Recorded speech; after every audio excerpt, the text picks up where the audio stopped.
Hello second year. Next है हम लोगों की नेक्स्ट थ्योरम है आपका rabies test.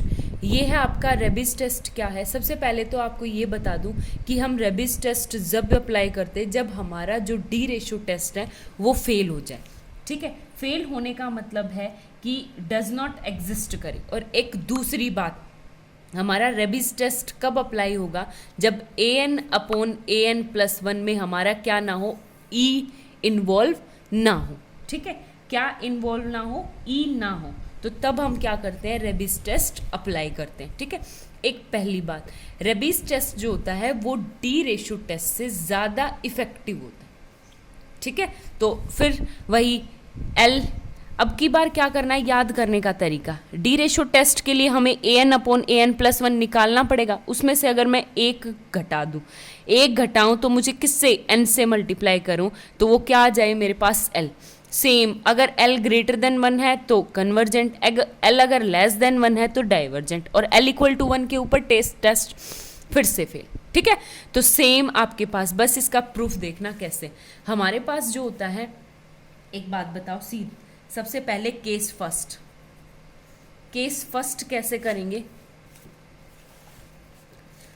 If L strictly greater than one, L greater than one से है।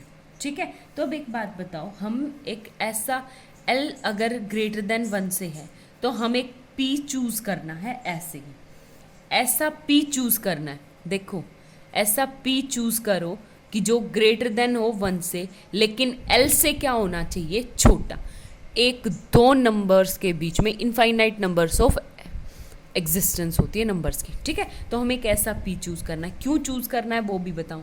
बी एन हमारे पास क्या होता है, वन बाई एन की पावर पी। अगर p strictly greater than one हो तो वो क्या हो, मेरा कन्वर्जेंट होता है। तो ये सीरीज लेके चलेंगे कि अगर b n one by n की पावर, क्योंकि बी एन चूज करना हमारे हाथ में है, और अगर p strictly greater than one है तो ये क्या आ जाएगा, कन्वर्जेंट। आगे बात समझ में। तो सेम एज इट इज हम क्या करेंगे, इसने कहा कि series n equal to one to infinity a n is convergent, is convergent. ये कन्वर्जेंट होगी इफ, कब, जब a n upon a n plus one जो ना वो बड़ा हो b n upon b n plus one से। ठीक है, ये चीज़ हम लेके चलेंगे खुद से। आगे बात समझ में। और लेके क्या चलना, आप थ्योरम अप्लाई कर सकते हो। देखो हमने ये कैसे लिया है वो बताती हूँ। थ्योरम है हमारे पास by comparison test, sixth comparison test है। सिक्स्थ कंपैरिजन टेस्ट क्या कहता है कि a n upon a n plus one अगर strictly greater than b n upon b n plus one से, तो अगर बी एन कन्वर्जेंट है ना, तो if b n is convergent then a n is also a convergent. A n b क्या हो जाएगी आपके पास, कन्वर्जेंट हो जाएगी। ठीक है, तो ये लेनी हमें कौन सी टर्म, सिक्स्थ कंपैरिजन थ्योरम। तो ये आपके पास क्या होगी, मेरे पास a n upon a n plus one strictly greater than, अब बी एन की बात क्या है, वन बाई एन की power p into b n plus one क्या है, one upon n plus one की पावर पी। ठीक है, हर एक n के लिए। तो ये हो जाएगा मेरे पास। इससे आगे देखो आपके पास क्या है, यहाँ पे इसको सेपरेट करूंगी तो a n upon a n plus one strictly greater than, यहाँ से क्या हो जाएगा, सेपरेट कर दूँ तो one plus one by n की power p for all n. ठीक है, और p क्या है आपका, स्ट्रिक्टली ग्रेटर देन वन। अब अगर मैं यहाँ से सीरीज बनाती हूँ, ए वन प्लस एक्स की पावर, तो by binomial theorem Taylor series से खोलते हैं वैसे तो इससे खोलेंगे तो हमारे पास क्या आएगा, यहाँ से one plus p by n plus, ऊपर होता है ना n, n minus one, n minus two, और नीचे टू फैक्टोरियल हो जाएगा, टू फैक्टोरियल इंटू ये है मेरे पास p and p minus one upon में one by n square, plus last में p minus one, p minus two upon में three factorial one by n cube plus up to infinity. ठीक है, इस तरह चलते जाएंगे। आगे बात समझ में। देखो ऐसे, अब गए जैसे ही तो हम आगे क्या करेंगे, कुछ भी नहीं, यहाँ से क्या करेंगे कि a n upon a n plus one आपका स्ट्रिक्टली ग्रेटर देन होगा, जो वन होगा उसको उस साइड ले आओ माइनस का वन, और ये आ गया मेरा p by n plus p into p minus one by two n square plus p into p minus one upon p minus two का one 3 factorial into n cube. नीचे से क्या कॉमन लेंगे, n कॉमन, तो वो क्या हो जाएगा आपका ऊपर, तो n a n upon a n plus one minus one strictly greater than p plus p into p minus one upon में 2n प्लस अप टू ऐसे ही चलता जाएगा। अब दोनों तरफ क्या लगाऊंगी मैं, लिमिट लगाऊंगी, तो लिमिट लगाऊंगी n tends to infinity n a n upon a n plus one minus का one strictly greater than p।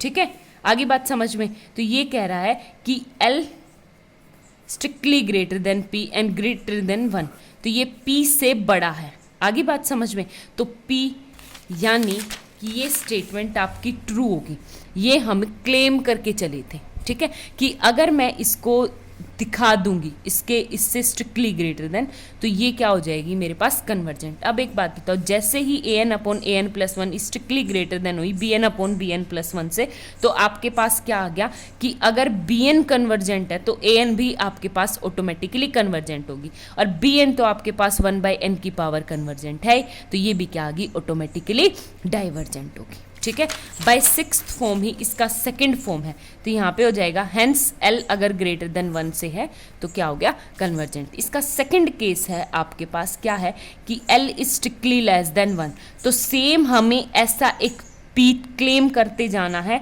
Late l less than p less than one, तो p एक से छोटा है, तो अगर मैं बी एन को लूँ तो वन बाई एन की पावर p है, और p आपका लेस देन वन से है, तो आपकी बी एन क्या आ जाएगी डाइवर्जेंट। ठीक है, बी एन क्या हो जाएगी आपके पास डाइवर्जेंट, और जैसे ही बी एन डाइवर्जेंट होगी तो सेम आपका कंपैरिजन टेस्ट है। अब कंपैरिजन टेस्ट से क्या करेंगी, अगर मेरे पास जो है a n upon a n plus one, अगर मैं इसको strictly less than b n upon b n plus one से दिखा दूं, तो अगर बड़े वाला क्या है आपके पास डाइवर्जेंट है, तो छोटे वाला ऑटोमेटिकली डाइवर्जेंट हो जाएगा, और छोटे वाला डाइवर्जेंट मतलब ये डाइवर्जेंट है, तो आपके पास क्या हो जाएगी कि quantity A n upon a N भी क्या हो जाएगा आपके पास डाइवर्जेंट। ठीक है, तो ये आपको ट्राई करनी है, वो कंपैरिजन टेस्ट में है आपके पास। अब आपके पास क्या है कि सीरीज सेम वही कि हम प्रूव करेंगे, तो a n upon a n plus one strictly less than n plus n, तो ये आ जाएगा one plus one by n की पावर पी। मैं ज़्यादा बार बार नहीं लिख रही क्योंकि मैं करवा चुकी हूँ, ये लिख चुकी हूँ। फिर से इसकी खोलेंगे तो ये क्या आ गया one plus p by n plus p into p minus one by two into n square plus p into p minus one p minus two upon में 3 फैक्टोरियल इंटू एन क्यूब। अब फिर से माइनस वन उस side ले जाऊँ, N उस side ले जाऊँ, तो ये क्या आ जाएगा मेरे पास n a n by a n plus one minus one strictly less than two p plus p minus one upon two n plus up to infinity. फिर क्या लगानी है limit n tends to infinity. अब जैसे ही यहाँ पे n tends to infinity लगाऊंगी तो ये सारी टर्म्स क्या आ जाएंगी आपकी ज़ीरो, तो ये आ जाएगा लेस देन p। इसका मतलब ये जो स्टेटमेंट हम लेके चले थे वो क्या है आपकी बिल्कुल करेक्ट है।